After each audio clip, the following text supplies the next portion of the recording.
To the entire predecessor nation, how you guys doing today? Welcome to the main event for the Agora tournament series. My name is Lance Chesticles. I'm here with my buddy Mana Class. How you doing today, Mana Class? I'm doing great. Time for some tournament casting. Of course, we had the group stages last week that I had to miss out on, but I'm here now, ready to get it roaring, getting it going for these two teams. And we couldn't be luckier to have you today, Mana Class. Hey, we've got a really hype game one that we are going to be bringing to you guys today. We are going to have the Professors versus Team Faded. That will be the only game of the quarterfinals we will be broadcasting in order to bring both semifinal matches and grand finals to you guys today. So you've got your entire gamer chairs, but you're definitely only going to need the edge of them for this first match. Yeah, it's going to be hot and heavy all the way through. No downtime whatsoever between hot and heavy matches as well. I'm looking forward to it. And like you said, started with Team Faded and Professors. They've been around. The players have been around for a while, even before the inception of Predecessor. Of course, a lot of these players and these teams in this tournament have been. But walk us through it. Who we got on the rosters? So in this first match, Professors has got a lot of names that people are familiar with. Over in their offlane, they've got Mr. Guru, they've got Edok in their jungler, Soul Reaper in mid lane, and then everybody knows their duo lane of Crazy Fool and Survivor. They've got a tough first matchup today against a team that's been putting in a lot of work in Team Faded, though. Recently picked up a coach that's been doing a lot of really great work, helping them understand the macro portions of this game and really pushing the team forward. We're going to have Dibble Dabble in the offlane. Sneaks is going to be their jungler, followed up by Moomoos in their mid lane, which that would be the lane that I would want to highlight during this first series. Soul Reaper versus Moomoos is a clash of titans. Those are both very highly rated mid laners. And then rounding off the rosters for Team Faded, we have Zeke on carry and Corpse on support. Yes, and of course, as you saw in the video earlier on the bracket as well, here we have 8 teams left. So that means we're going to have 2 quarterfinals. Well, 4 quarterfinals. There's going to be the semifinals and, of course, the grand finals. We wish we could show you every single game, but then we'd be here for, I think, a little bit too many hours, and it'd also be a little much for the players. So we'll see that change in the future, but for now, we're going to be starting indeed with the quarterfinals and then moving on with those further brackets. 8 teams still alive, TOS, Rat Christ, press tab, Team Faded, Professors. I keep forgetting the names because Immune, Vanguard, and Slime's Temp.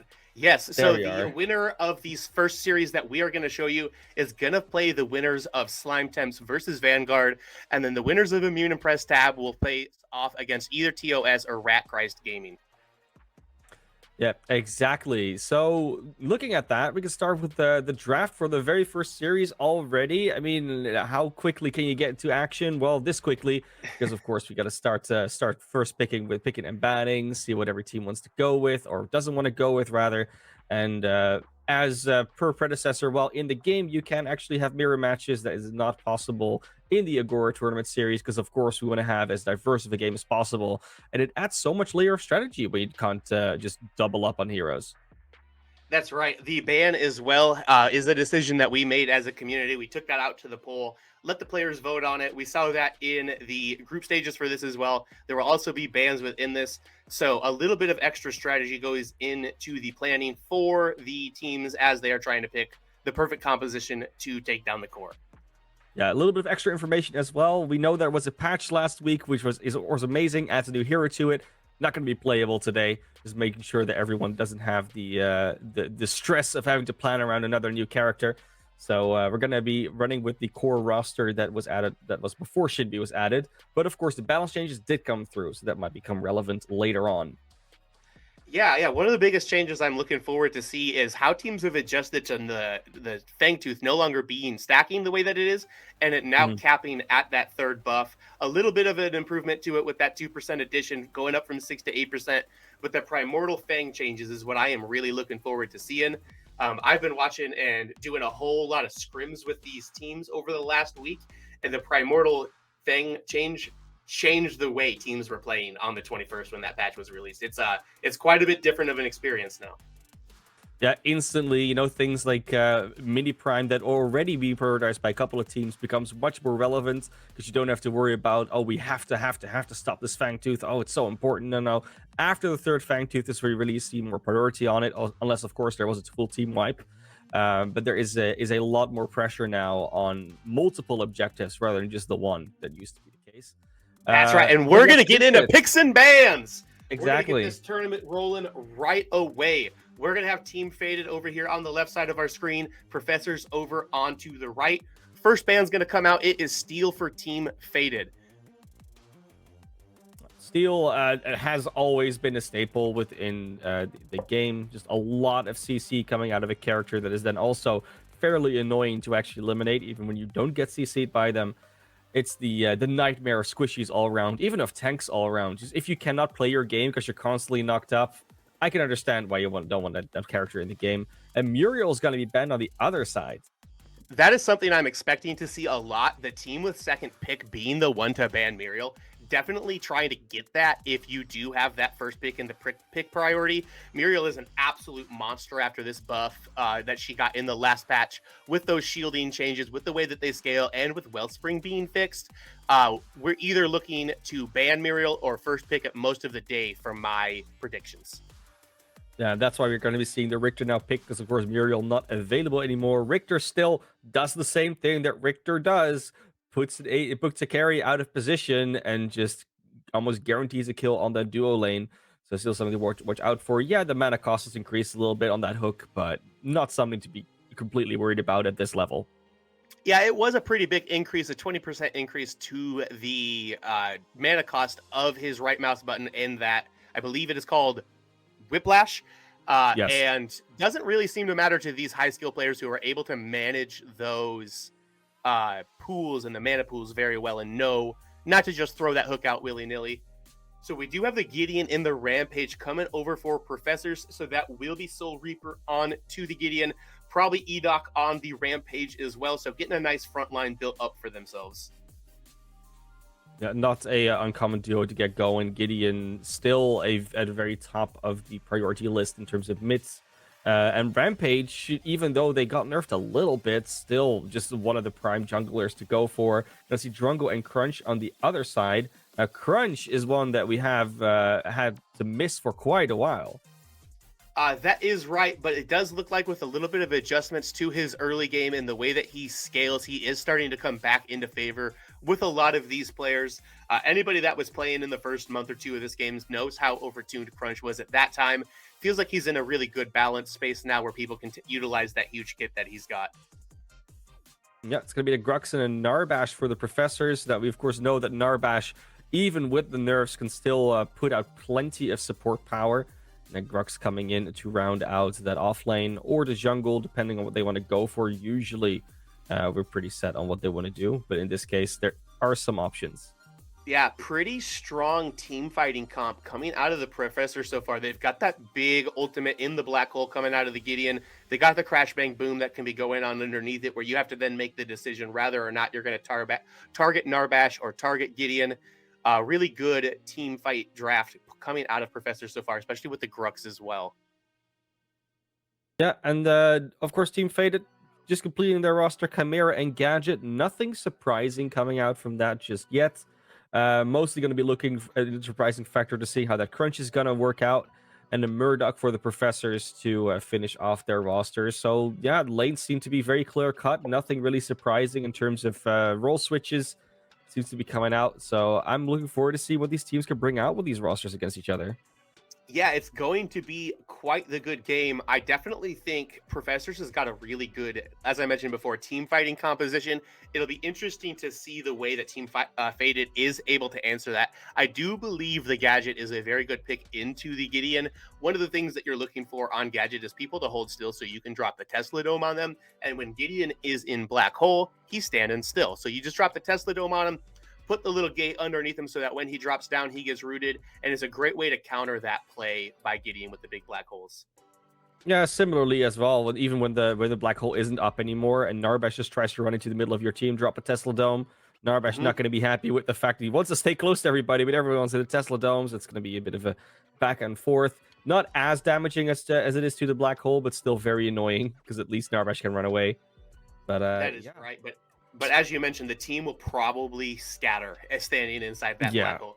So Hmm. here we go. We're about to get on the map here for our first game of the day. Our 2-seed Team Faded taking on our 7-seed Team Professors. Yep, and with the recent changes to the Fangtooth, or rather the addition of Primal Fangtooth, it's going to be a bit more of a fight normally over, or at least a fight, a more of a relevance to which side of the map there's actually going to be assigned to each team. Normally, there was always the preference to be closer to either opening of the pits. This time around, with Primal Fangtooth now existing and more of a priority being put onto Mini Prime, that might have flipped the preference for teams. Of course, they can't pick it, but it might be relevant in terms of how they play their game. Yeah, the ability to pick that is something that we are hoping to get once custom matches get a little bit more evolved. That's definitely going to be part of the strategic planning for, which champions they would pick on which side of the map once we get to that point. Not quite there as we still are in our early access phase, but definitely an improvement we can seek to have happen soon. Soon TM is what we always love to say in these situations. That being said, we know the teams, we know the rosters, we know the setups that they, at least the compositions that they are building. Like you said already, Professor's looking very much in good, very strong, at least in terms of team fights. That does mean that, especially in the early to mid game, there should be more pressure coming out from Team Faded, doesn't it? That's what I would expect as well. Really just trying to hit six and kind of move around the map. They've got really a great ability to burst down something like a mini prime as well. So definitely look to see them be playing around that side of the map. Yeah, objectives are the name of the game, as always in Predecessor. You can lane as much as you want, but if you keep missing out on those fang teeth, fang tooths, fangstoth, depending on Uh, how you want to pronounce that multiple. The last one was really weird, wasn't it? it's But or the confirmed or in the patch prime. notes. It's Fang Teeth. It's Yeah, they put it in there. I Yeah. mean, they were being very confusing about them themselves as well, yeah, initially. So no, but I mean, like, yeah, the primal fangtooth now, as well as the or prime. We casted the scrim. We looked at a couple of scrims last week, where teams just essentially lost the game because they misplayed around the objective of or prime. Mhm. There's a lot that can go wrong with that, and no matter how well your laning phase went, as long as one of those objectives is up, you can always be turned on. Yes, especially if you get stuck into any sort of elongated fight where that prime is hitting you a bunch as well. Hmm. Definitely starts to see, what players are experienced and who's spent the time to really limit test out here on the map. That's something that we're definitely going to see a lot of out of these two teams currently. I know this is our 2nd seed versus our 7th seed, but there are just no slouches available in this tournament today. Even though Professors is 7, they have got a star-studded roster. I'm sure everybody knows who Survivor and Crazy Fool are who spent any time on Twitch. Survivor's definitely the biggest Twitch streamer for this game right now. So big shout out to Survivor if you don't know who he is. A lot of these guys are coming over from Paragon when Paragon had a pro scene as well before it got shut down. These guys are really big in the Overprime community as well. But there are definitely no slouches over here on TF. Zihi used to be signed to Evil Geniuses for another game, so definitely a very competent gamer in them. A lot of testers over on TF as well that are just really working with Ometa to get a good understanding of the game. Some really high quality players and really high quality dudes on both of these squads. Exactly, and with the old game existing now, with 2 new games coming into early access, it is very logical that a lot of these players would come back and also still be at their prime level. I mean, a lot of the time, a lot of things don't really haven't really changed between these games. The only additive that we of course got with Predecessor versus Paragon is that instead of cards, we now have items. We used to have the same in Paragon at some point, but then they changed it. So yeah, there is a lot of those same mechanics, the same play styles, the same game sense as well that just transfers over very well. We see a couple of more players that come from other MOBAs as well transfer into this game. They might not be at that level yet, but with their game sense and with their understanding, and them catching up on mechanics, that might change in the near future. Yeah, these boys were definitely, if not all of them, the majority of them were playing Fault as well. So even though it has been about 6 years since Paragon was shut down, we do have, a little bit of a bridge that these players were able to do before they got into the internal testing for this. So definitely some experienced players, which feels a little weird to say considering the game is 3 months old. Right? And I mean, it's because other games exist. Games like Smite exist as well, which give a little bit of that. It doesn't quite scratch the same itch, but it's like similar-ish in terms of the way that you play the game. So there are definitely a lot that players have had to be able to do in terms of downtime between games. I'm looking forward to seeing what they can bring us. Of course, if you want to learn the game really well, you can watch these players and try and pick up a couple of things. The best thing to do is just get into the game yourself, which with the new versus AI mode as well, you can be a lot safer about practicing without getting flamed by people that think they know better than you instantly. That's a very nice way of putting it, man. A class. You Yeah. should do your practicing in AI mode. Is what we're getting at here. Hmm. Uh, Well, you're getting used to the game, especially, right? Like it's very much geared to a beginner. I don't know if you jumped into an AI versus AI game. I think I played a couple a few days ago, yeah, it's definitely if you know how the game works, you're not gonna have any trouble. You can just walk down mid instantly and just grab a tower. Like, it's not gonna be hard. yep, I But used if it to you test out Shinbi. Yeah, exactly. But if you know everything, if you know nothing about this game, it's a great place to start. Learn how last hitting works. See if you can take some duels against a couple of heroes, and then start transitioning into player versus player games. That being said, talking about player versus player games, this is the next level. This is not matchmaking. These are custom games, and these teams have agreed to play against one another. Professors versus Team Faded. Finally, going to get underway with the first game of the day, quarterfinals of the Agora tournament series. Oh boy, am I excited, man, the class. I've been waiting to see these two teams play since we got the seedings in. I saw this immediately and knew it was going to be a banger between the two of them. I cannot wait to get out onto the map. Yeah, and for those unfamiliar with the way that this is going to progress, we're going to play at least two games between these teams. But if there is a tiebreak necessary, we might play a third one. It's always a question mark. It's always hard to predict, but yeah, it could very well be that we already get a third a third game between these two. Yep, gonna be best of three all the way up into the finals, which it will be a best of five series.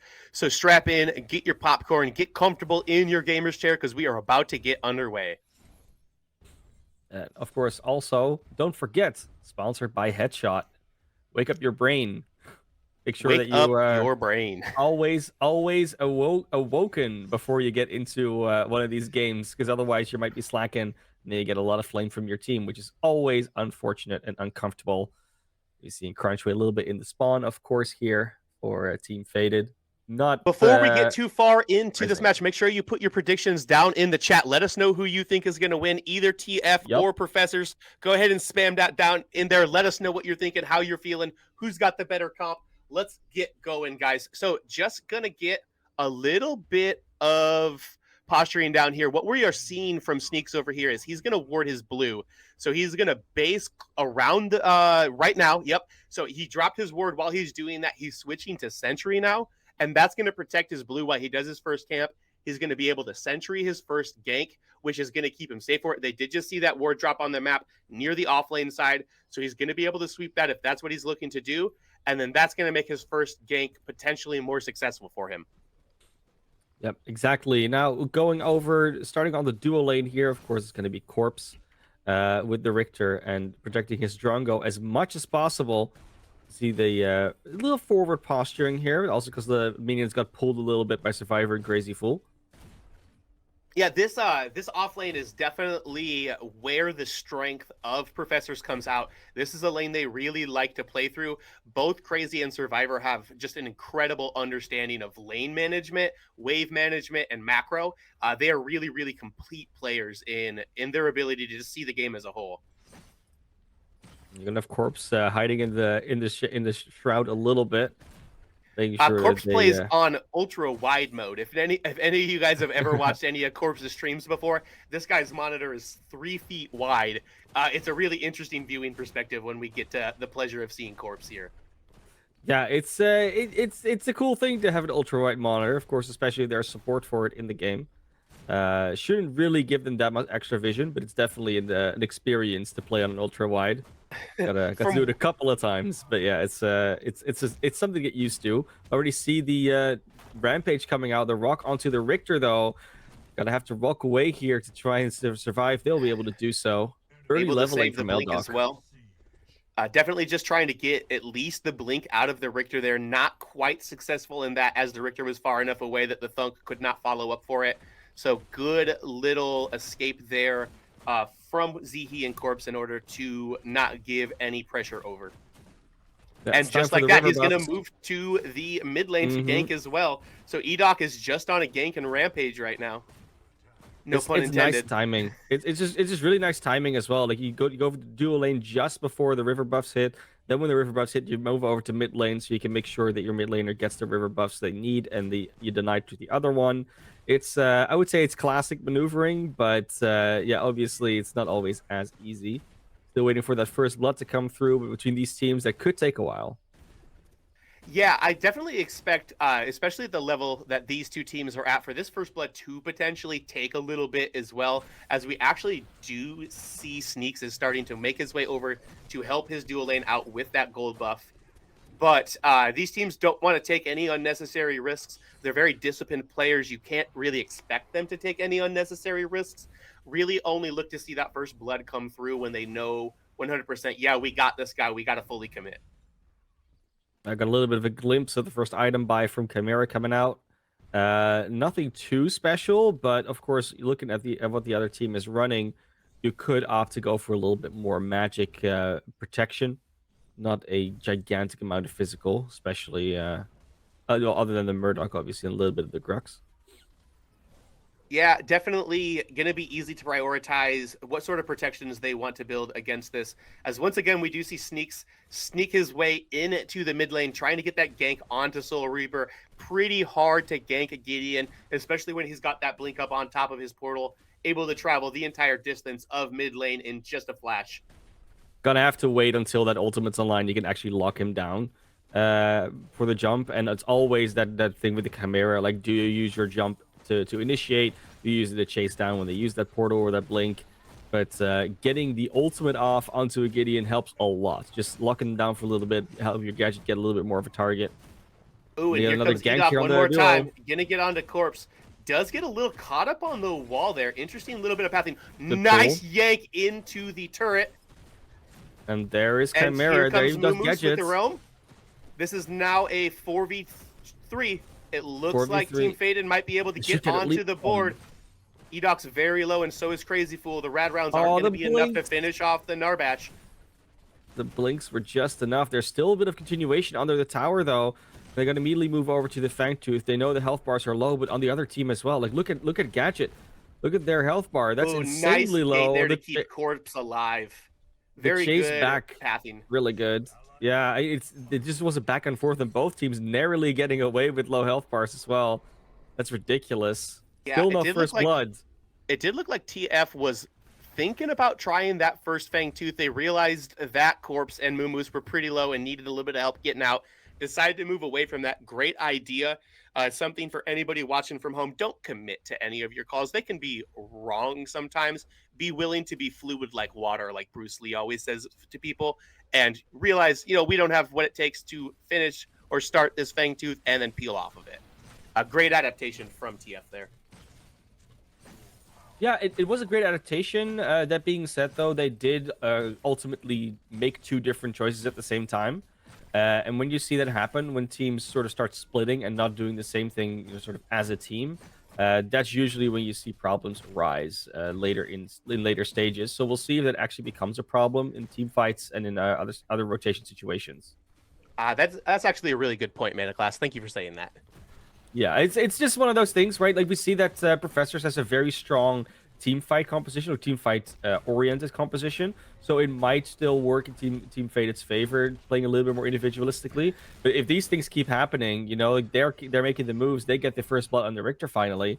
Yeah, tell me if you've heard this one before, but IDOC comes over and ganks the dual lane once again. They're able to turn it back around. Sneaks is going to get a kill back onto it. It looks like they may be able to turn this into a 1v2 as long as they're able to stay healthy. It looks like they are going to. Chimera's going to pick up 2 kills over here keep just get happening. himself You know, onto they're the making board. moves. They get Really, the really first blood on the strong for Richter them, finally. and maybe Yeah, tell me if you've heard this one before, but IDOC Yeah, it comes looks over like they're and going ganks the to. So dual now lane they once are all again. on the same They're page, able to right? turn They it are back all gonna around. listen to the Sneaks is same going to call, and get they're gonna move a kill over, back onto take it. up It looks this like they may be first able to Fang turn this Tooth into a probably. 1v2 as long Gideon as they're able is to here. stay Soul healthy. Reaper's got a It problem looks with like them they trying are to do going this to. for Chimera's free. going to pick He's up gonna Keep come and see if he can open a black hole on him. He is level 7. Yeah, the old sup not been used Here before. it is. They're gonna look for Moose it. is pretty low. He's going to have to be Good careful. stun. It was a good stun on the by the Richter. I think there was a pool that came out. But there is indeed the Rampage that tries to come and get the Fangtooth. They do steal it. Professors managed to steal that Fangtooth away from them and get a kill on top of it. They might even get more if they stick around, but it does look like they want to instantly back off and say, we got what we came for. We got a kill, we got the Fangtooth, and that's enough for now. Yeah, definitely not the way that TF wanted that to go. Great rotations by the professors getting in there, slowing them down with the black hole, getting the rest of the team rotated in. Those death timers are very low this early into the game and allowed professors to get back to the pit in time to be able to get that steal. And you'll have to see it. You know, they sort of, I would say they almost baited with the Gideon to try and get that out, so the hook wasn't available, and then a lot of lockdown would be at least used. And then they come in with the smite on the Rampage. Very nice timing as well. Sometimes you get a little bit of a ping advantage. Sometimes, you know, you just click the button at the right time. There's you know, input delay, input lag, choices, a lot of things. And yeah, with how experienced they are, the side of professors, you would understand they have that exact timing down to a T. Like they almost activate it before you need to, so you get the exact right tick timing. But Faded, I mean, they might be a little bit annoyed by that, but I'm sure they'll be fine. It's just the first Fangtooth. It doesn't matter as much as it used to. It never really mattered that much, to be honest. Yeah, and they definitely understand the changes that Fangtooth were made. The first one is not nearly as important. Getting up to 3 and getting above that is not nearly as important as it used to be. But you do see the Murdoch getting the cross map kill there. They had rotated their duo lane over into the off lane, try to get a favorable matchup up against this Grux. But just like that, the Murdoch's going to catch him down with the long arm of the law after Mr. Goro does a really good job of pumping some damage down onto that Drongo.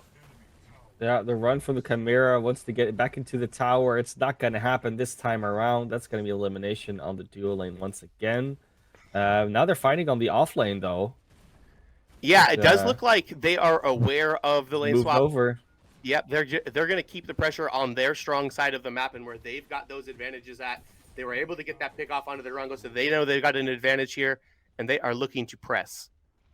Yeah, especially with a little bit of that Fangtooth buff. Like we say, it doesn't matter that much, but it's still a temporary buff that that helps out a lot, and that gives you some extra lane pressure here and there. Crazy Fool Survivor. Yep, they like you said, they keep up with the full lane swap. Yep, they're gonna just follow them around as well. Look for TF to even try to put their duo lane into the mid lane soon, as this game starts to maybe get back into their favor if they're able to get it to that point. They're just looking to keep Zihi safe any way that they can, get him into a favorable matchup where he's going to be able to farm, maybe pick up a kill or two, and start to get ahead. Currently sitting at 0-1 and 2. And it makes sense as well, lane swap. I mean, you got the first tower out of the way on your dual lane. Why would you even stick around there? The farm's going to be horrendous. So go to a lane where there's more minions that are coming your way. It's logic. Like it's a simple concept, but understanding it helps you a long way. And it looks like Dibble Dabble took a gank into the mid lane. He's all the way up by that tier 2 pursuing Soul Reaper. Drongo's going to ult to get away from where he's at right now. Going to have to flash as well. Sneaks is going to come in. This is a 3v3. Big Rick Energy comes out with that ult there. Be able to pick up that first kill over there on the Survivor. Doesn't look like they're going to pursue for any more kills, but a great little counter gank coming out of Sneaks there. They now potentially move towards this mini prime, as they do have the man advantage with Survivor being off the map for another 2 seconds. But if that man sprints, he may get here in time. There's the Rampage. Rampage is right on the other side of the wall. They know. They don't want another steal coming out. Gonna Tesla Dome onto it. Great job by Mumus of unintentionally or intentionally catching that rock to the back of the head, keeping his jungler from getting stunned so that they're able to get that hunt off. Unlike last time. Ooh, Mr. Goro comes in with a big pull that Mumus is gonna have to blink out of. Big fight. He's getting pursued. Mumus is probably going to go down to the rampage here, but Chimera's in here doing a lot of work. He's going to take a miracle from Sneaks. Let's see if he can 1v3. He's going to be able to pick up one. He's going to have to flash away. He's got a lot of health regen going and that mini prime buff. They don't want him to die. Oh, and the long arm of the law is going to get him. So they're going to be able to pick up that orb prime buff, but at the cost of all 5 of their lives. As he is just starting to spawn, as Corpse is just starting to spawn, not the direction that Team Faded wanted to take that mini prime buff at all. Still get the global experience, still get the global gold for it. That's great for their pockets and for their experience bars. Not great to give the enemy 5 kills in that situation, though. They traded 3 back, and they also got a couple before the fight even started, so it's not like they lost out a ton. In the end, I think they still would come out net with a win. It just always depends on which of the characters that are staying alive. And if it's the ADC and the jungler, that's going to be harder to fight against later on in the game. That being said, not a terrible trade, just, you always want to come out with more than you do. Yeah, at least you want to try to keep that or the person with the prime buff alive. Yeah. Sneaks was unable to get out there right at the end. Great little snipe came out from Survivor to pick him up. And it looks like they're going to move towards second Fangtooth here. Interesting to see without any picks going off or anything. Maybe this might just be a bait to try to start a fight here. That might very well be. It looks like they're just going to burst it. All right, that's going to be the first one for them. The black hole is coming out up on top of the Fangtooth pit.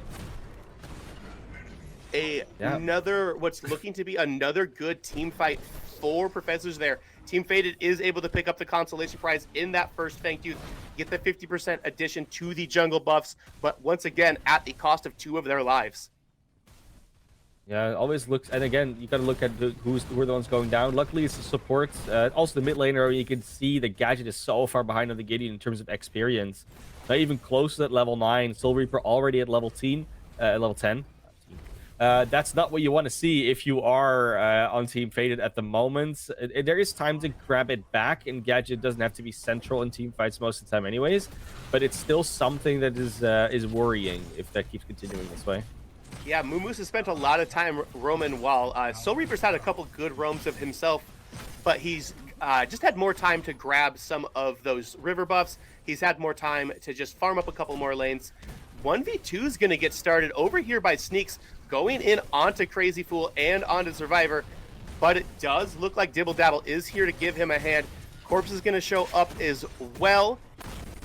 The members of Professors are able to turn this, though. Survivor is going to get the kill over onto Dabble.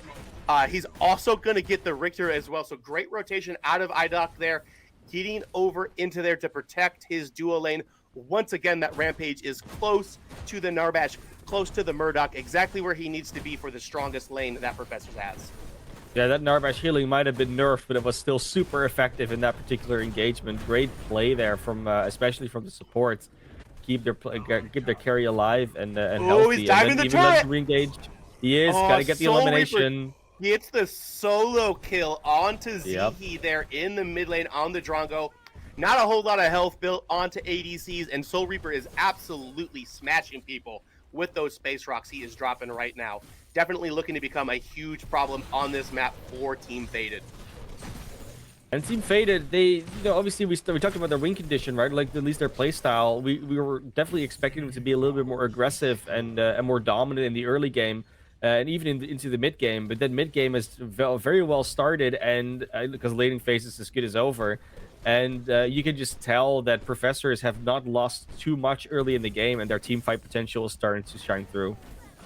Oh, it looks like Mr. Agora was able to stop the Gadget back. Not great for Mumus. Probably thought that he had, enough time to get all of the way back into the base. It looks like Mr. Guru probably stopped that right beforehand. Mumus very calculated in his decisions. Very surprising to see that from him.